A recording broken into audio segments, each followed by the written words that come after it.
කොහමද උදෙන්ම කුඹුරේ ආවා. දැක්ක ලස්සනයිනේ. මේ තමයි ඉතින් අපේ කුඹුර. ඉතින් මේවා මේ ගම් වතුරට එහෙම යට වුණා අපේ කුඹුරු. ගිය අර දෙසැම්බර් මාසේ නෙවෙයි නොවැම්බර් මාසේ තිබුණු ගම් වතුරට මේ වැලි පිරීලා සමහර තැන්වල. ඉතින් මේක නිසා මේ පොළවේ තිබ්බ අර මඩ ගතිය අපි මේ වපුරන්නේ හෙටයි කියලා තමයි ගම් වතුර ආවේ.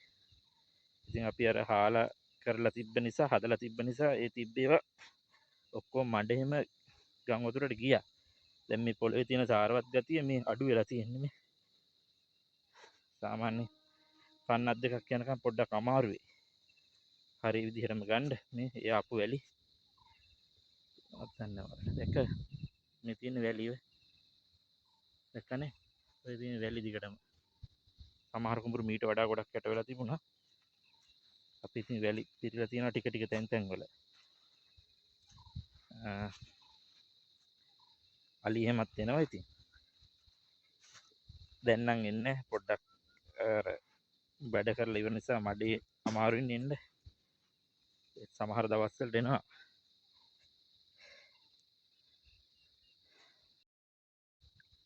සාමාන්‍ය ඉතින් උදේම උඹරකට ඇවිල්ලා යන්න තියෙනවා නම් හොඳ ෆීලින් එකක් තියෙනවා.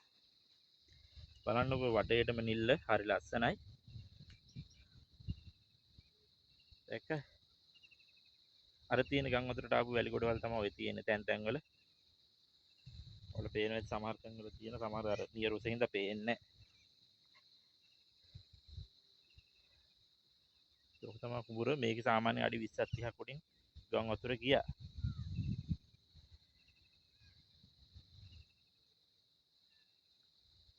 අපි යම් පැල පැත්තට පොඩ්ඩක්.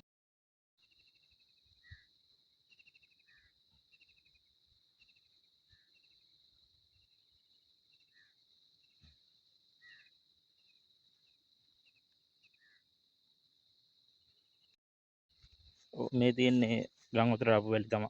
දැක්ක? වැලි ඉතින් ලෝඩ් පිටින් තියෙනවා. නීරවල් අයින් එකතු වෙලා. අපි ඒව එකතු කරපුවා තමයි ඔය. මේක තමයි අපේ කුඹුරේ පැල.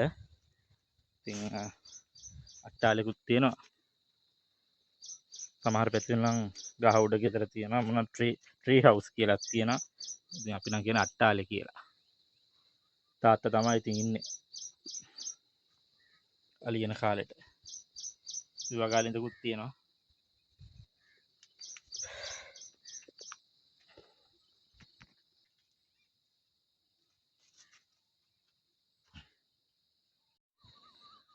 මම ඉතින් කුඹුරට එද්දි කාලා ආවේ නෑ මොකද.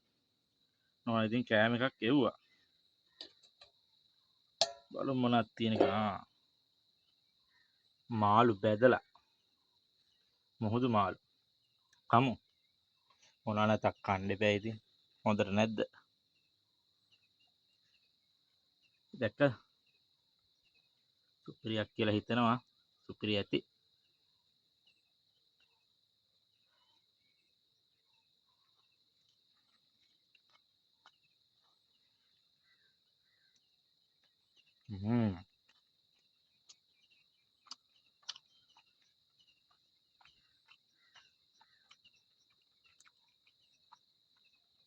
මාර හරිය.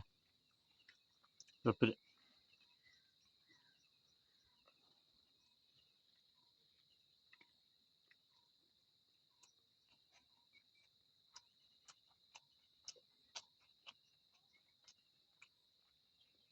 හොඳටම දිනනවා.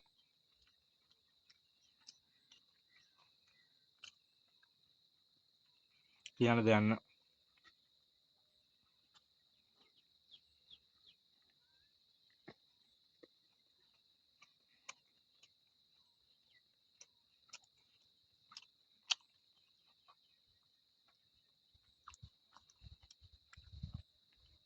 මේ වගේ තැනකට ඇවිල්ලා කන්න දිනා සුපිරිය.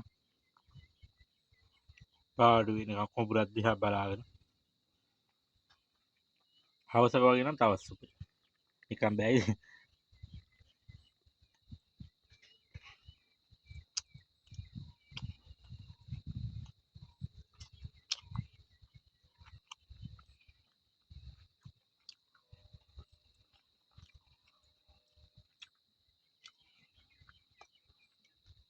හරි එහෙනම් ගිහින් එන්නම්